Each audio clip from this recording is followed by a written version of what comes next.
I never thought moving to Los Angeles would lead me to a nightmare.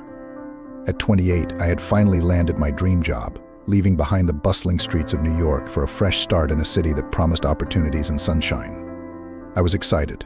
My neighbors were friendly, the sun was bright, and life seemed perfect. Little did I know that one fateful encounter would spiral my life into chaos.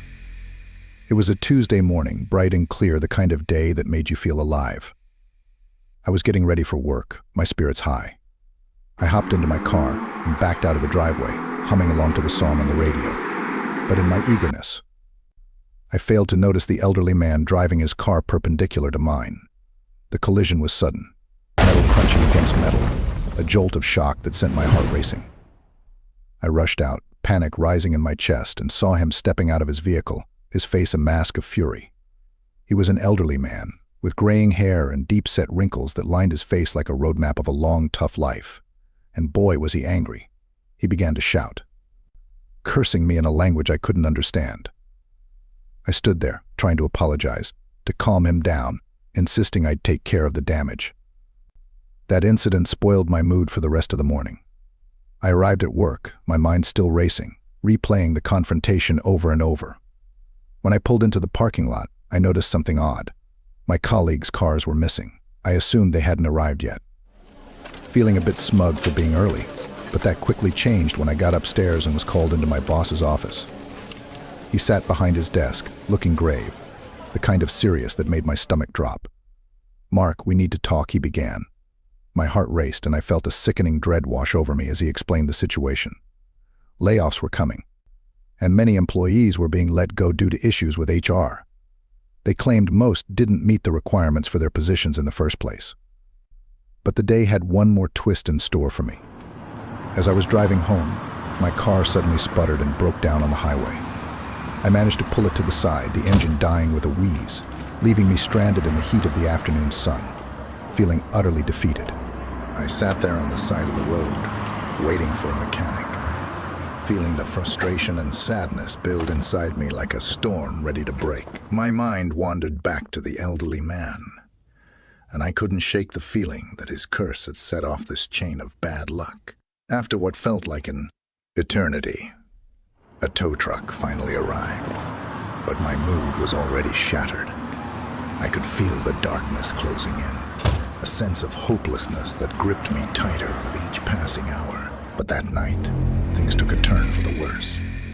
I was dozing on the couch when suddenly I felt it. A pull on my leg, a strange pressure, as if something invisible was dragging me down. I jolted awake, heart racing, panic flooding my veins as I looked around the darkened room. Nothing seemed out of the ordinary. The shadows danced along the walls, and the soft hum of the refrigerator filled the silence. But that feeling, it lingered. I tried to move, but it felt like something was holding me down. My heart raced as I struggled, glancing around frantically. Then, a knock echoed through the stillness of the night, rattling the door. I sat up, my pulse quickening, the dread pooling in my stomach. It was too late for visitors. I hadn't even had the energy to turn on the porch light. After that night, strange things began to happen around the house. At first, it was small things. Doors slamming shut on their own, whispers that echoed through empty rooms, and the feeling of being watched, like shadows, lingered just out of sight. I brushed it off, convincing myself it was stress, my mind playing tricks on me after a long day. But as the days turned into weeks, the occurrences escalated, growing darker and more frightening. I'd wake up in the middle of the night to find items misplaced, furniture moved, and the sense of dread clinging to me like a shroud. The knocking began again, louder and more insistent, echoing through the silence of my home. It felt like the house was alive, breathing with a life of its own. I was just a visitor in a place that didn't want me there. But that wasn't the worst of it. I began to see him. The old man. In my dreams, he'd stand at the foot of my bed, his eyes dark and hollow, watching me with a knowing look, as if he was waiting for something. I'd wake up in a cold sweat, gasping for breath, unable to shake the feeling that he was still here, that his curse had taken root in my life, intertwining with my reality. Eventually, I reached my breaking point. I was a mess. Sleep deprived, anxious, and haunted by things I couldn't explain. The constant dread gnawed at me, every shadow seeming to pulse with malevolence, every creak in the floor, a reminder that I was never alone. My friends noticed the change in me. I became withdrawn, jumpy, unable to focus on even the simplest conversations. I was skeptical, but desperation had eroded my doubt. I went to her, a woman with kind eyes and an understanding demeanor, who seemed to know what I was going through before I'd even spoken. I explained everything. The old man, the curse, the strange events in my home. She listened, nodding, and finally she told me that I'd have to perform a ritual, a cleansing ceremony, to sever the connection between myself and the spirit of the man. And I was right.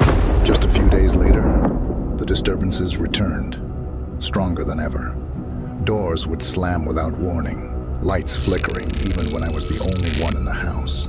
The air felt thick, oppressive, as though the spirit was angered by my attempt to push it away. And then, one night, I saw him again. But then, a strange calm washed over me.